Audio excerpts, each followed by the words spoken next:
Anyway, Kirk Cousins, who I have on my fantasy team, I have to say that, had an amazing day, threw for over 500 yards. Oh, look at this shot. Yeah, this is the final play from the Falcons social media team to win in overtime. This kid hit the gas pedal right here, too. Yeah, fresh legs with Drake London going out. Of all people, too. I don't understand the chaos. I don't understand why this was kind of my favorite part of it, is that the social media, they let it run, so that way the social media person can run over to the celebration huddle and give us this. I don't understand why people can't run still holding the phone up like this. All right, you know what? We're now going to do a test for Frank now. I could run and hold it somewhat. I wouldn't be facing the turf. Like they're running. You got to run like, I don't know why people can't see me. I'm going like this. This is now has to be some sort of test where Frank's got to work his way through the crowded casino floor. As long as we don't make it an OSHA violation, we're in good shape. Next Friday, that'll open the show. I'll open the show. That'll be the cold open next Friday, I guarantee. Ooh, we'll let us steal our stuff. But anyway, that was great. They should have the guy who crawled under the legs in the bar for the Mets do that. But exciting game, 36-30. Yep. What else? Kirk Cousins said so many, right? You have more Falcons stuff, Well, first go to the probability of the Falcons even winning this game. When Levante David had the interception, when Frank turned off this game, I turned it off. The Falcons had a 4.7% chance to come back and win this game. It is the Falcons' second win of the season when they at one point had a probability of less than 5% to come back and win this game or win that game. They had 0 such wins from 2016 to 2023, and they have 2 it's the red helmet in their 5 games this season that are all one-score games. Those red helmets with that black jersey, I think Atlanta has one of the sweetest kits going on. Did you see what Baker Mayfield was viewing pregame to get pumped up for the game? Did you see what he was looking at? He had his phone on the sideline. He was watching highlights of Mike Tyson knockouts. It's a good way to pump yourself up, actually. He came out on fire. I mean, Mike Tyson, get some Rocky footage if you want. If you want to go fictional boxing, I mean, you can have a lot of fun with that. Fictional. We'll talk about the Mets-Phillies later, by the way. I keep thinking about, because as soon as you say Rocky, I think Philly. Of course. You got to. All right, so what else with... so now we go to some... This spray chart's amazing. Yeah, from some stats from Next Gen Stats from the NFL. So 58 pass attempts from Kirk Cousins last night. He completed 42 of them for 509 yards, setting a Falcons franchise record and a Thursday night record. We'll get to that in a minute. Oh, wow. But 58 they pass attempts. complete in between the numbers. So not to the sidelines, in between the numbers, just outside the hashes.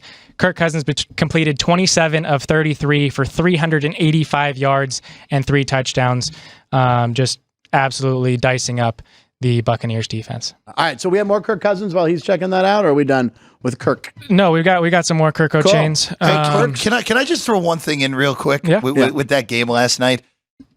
Both of those teams, I think, proved, and Ryan and I talked about this on Football Frenzy yesterday, both of those teams proved that they both can be really good teams, and you also saw why both of those teams are extraordinarily flawed. Yeah. Which I can't wait for the rematch in 3 weeks in Tampa, because those two teams are super even. I know a lot of people are ticked this morning because there was a missed face mask on the last Tampa drive. But you know what? Bucky Irving doesn't fumble on the drive before the game's over anyway. Yeah, and he was ready to break away that run too. He was ready to take that to the house. Legitimately, looked like when Seinfeld stole the marble ride from the old lady, and the old lady's looking for the marble ride. At the end. True, but it was Bates that punched it out, right? It was the peanut punch. That guy's a menace. All comes back to the Bears. There we go. Tillman. There we go. All right, so now go to Quirks. So like I just said, Kirk Cousins now has the most passing yards ever on a Thursday, according to Pro Football Reference. But he also did not throw a single pass last night of his 58 attempts with the Falcons having the lead.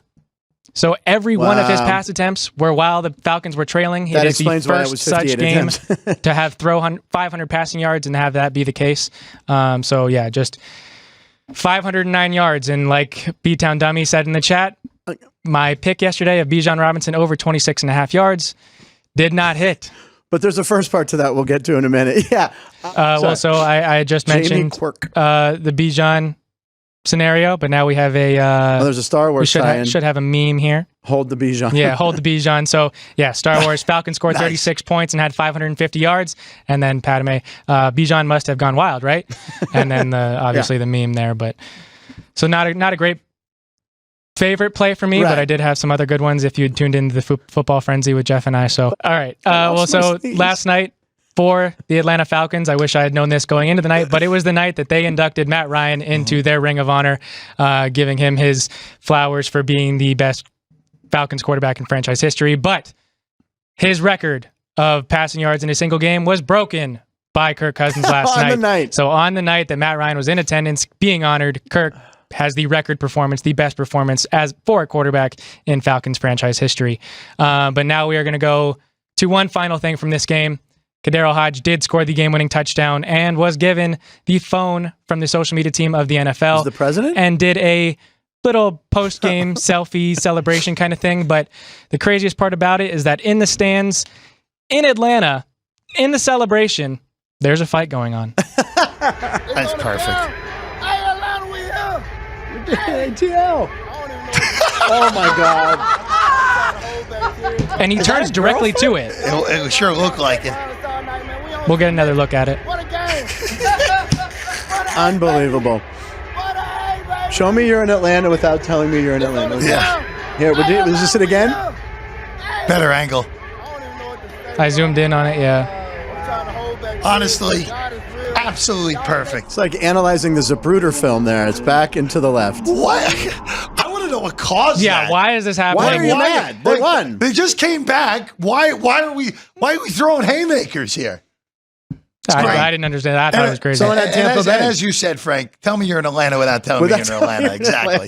Thanks for watching that clip of Punchlines with me, Frank Nicotero. Make sure you like the video, leave a comment, and subscribe. We live stream the show Monday through Friday from 12 to 1 p.m. And if you want to listen to our podcast, go to your favorite podcast platform. All the details are in the description below. We'll catch you on the next one.